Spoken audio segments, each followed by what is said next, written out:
I'm joined here today by Marc Nesbitt of Nesbitt Sons Estate Agents. So, Marc, thank you very much for coming on.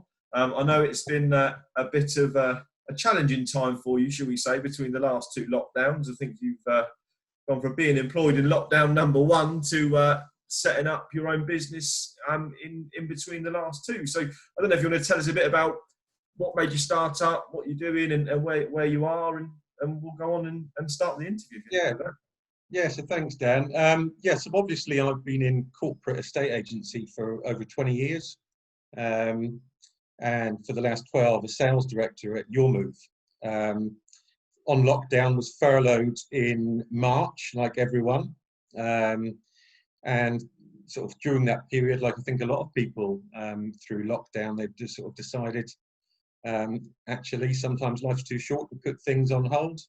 So certainly opening our own business was something that I'd wanted to do for years.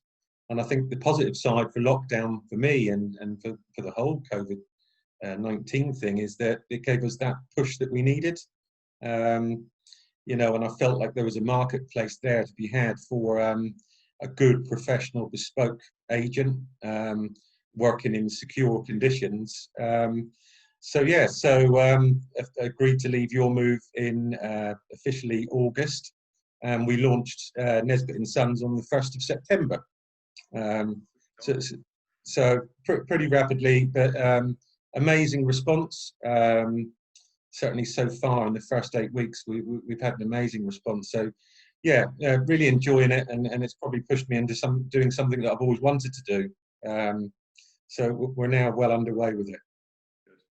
Good. I've seen on your social media a hell of a lot of these new instructions coming on, and they don't seem to be on there long. So you're clearly doing something right. So it's amazing. Certainly our social media. I sort of wanted to open Nesbitt Sons is somewhere between the online model and somewhere between the old professional high street agent. But I did also understand the importance of social media. Our Facebook page, we're already up to nearly 800 followers in 8 weeks, and actually getting sales and instructions off the back of the social media, which is amazing. That's been a big drive for us. But we've sold over £4 million worth of property in the first 8 weeks of trading, and we've listed probably somewhere in the region of 5 million. Our sell-through rate at the minute is running at about 90% of what we've listed, we've sold within 4 weeks, which is hats off to you.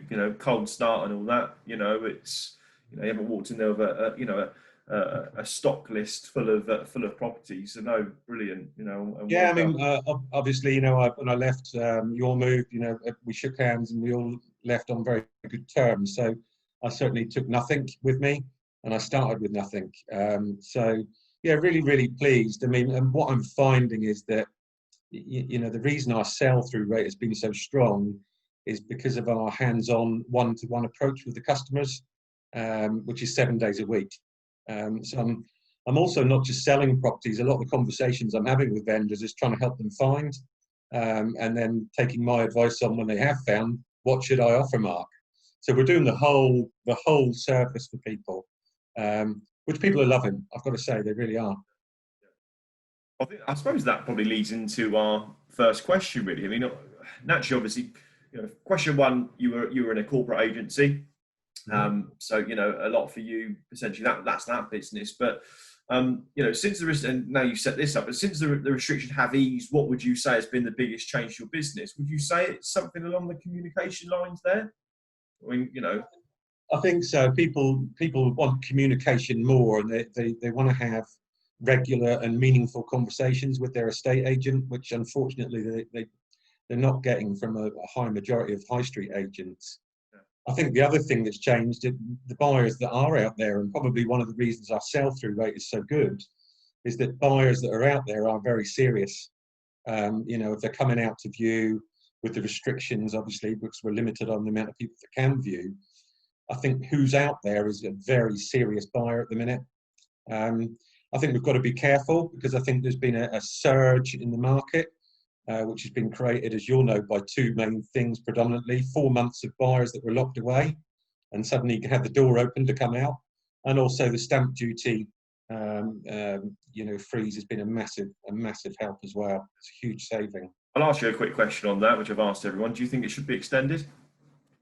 I think so, yeah. I have a feeling that probably the government will extend for 3 to 6 months. I certainly see it being extended into the summer, because there's going to be a lot of people with further delays now. Although the housing market is still open, it is causing delays with people working remotely. And I think it will be unfair to penalise people who may not be able to now make that end of March deadline, but who are committed to the deal.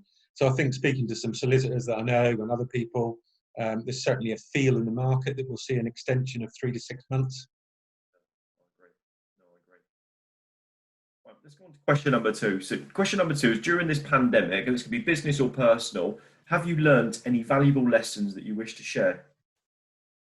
I have, yeah. And I guess one of the first valuable lessons, which I've known for a long time, is that there's an absolute market for people like myself, who will work for clients on a one-to-one basis. So they're not just employing your brand name, they're employing you to deliver a service. So I've certainly learned during this that you don't need an office in a high street to be good.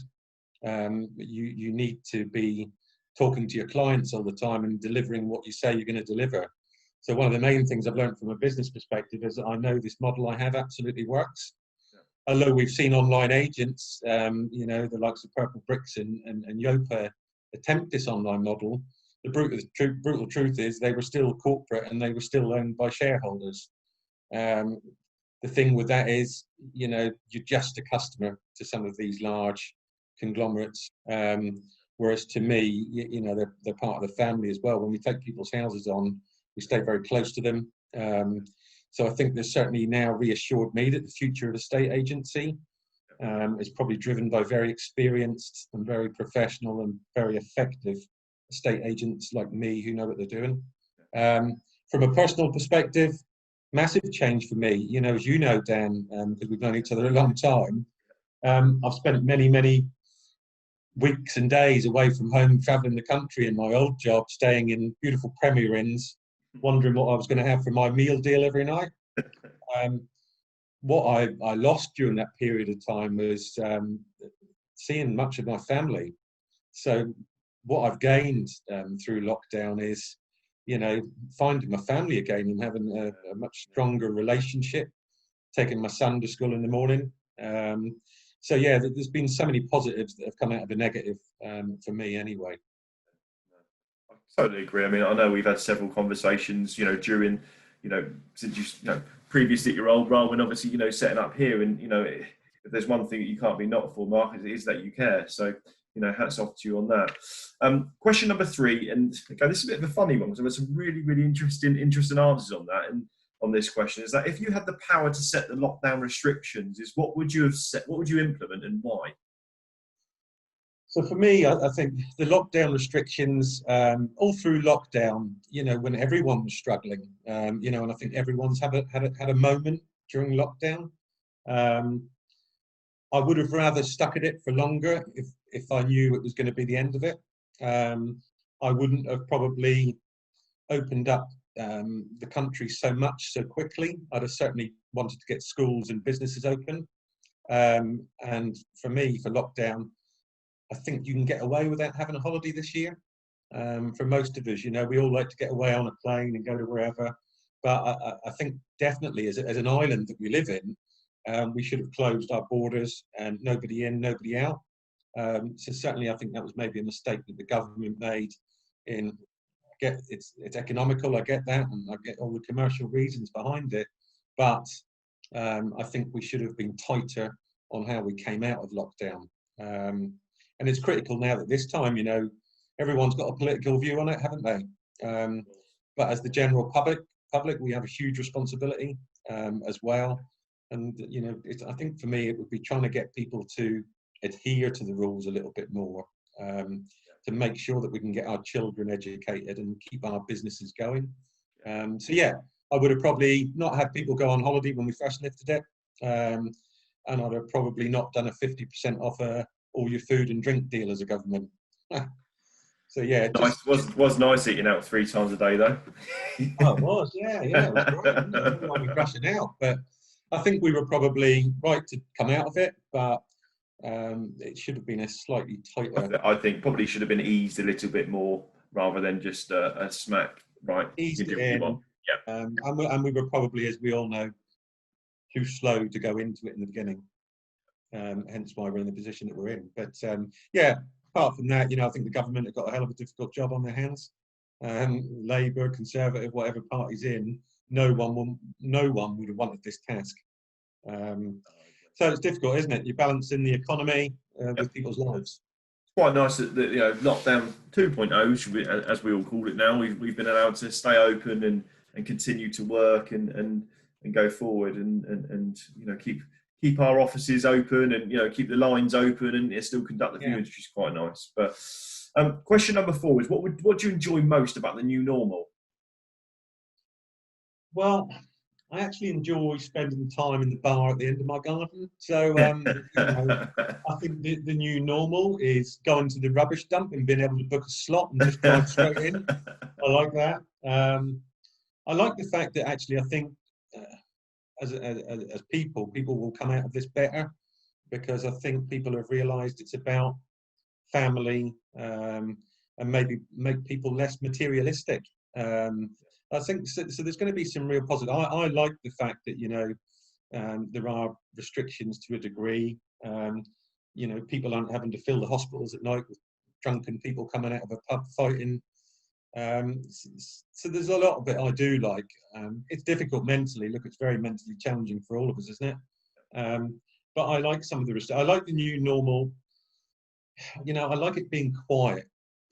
You know, less traffic on the road. All of these things. But you miss your friends and you miss your family, obviously. So, you know, hopefully we'll be in a place at Christmas time where we can get back to that.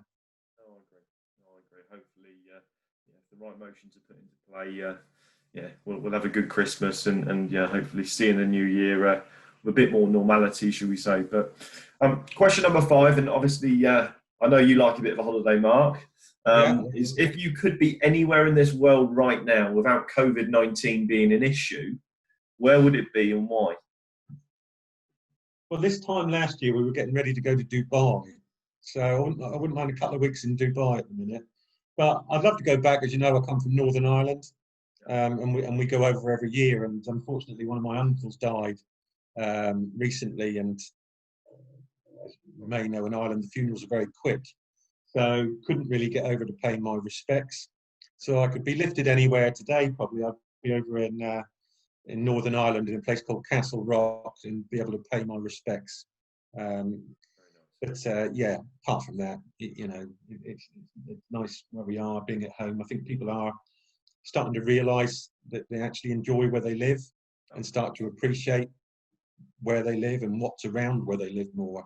But yeah, so I'd be in Dubai and I'd probably fly off to Ireland for a couple of weeks as well. Very nice, very nice. Well, look, Mark, it's been a pleasure to have you on, and you know, that's some real Thanks, good I information you've had there, which I'm sure we can share with both your clients and ours and our followers. I don't know if you want to give a quick discussion of what you do, what you can, and how people are going to get in contact with you.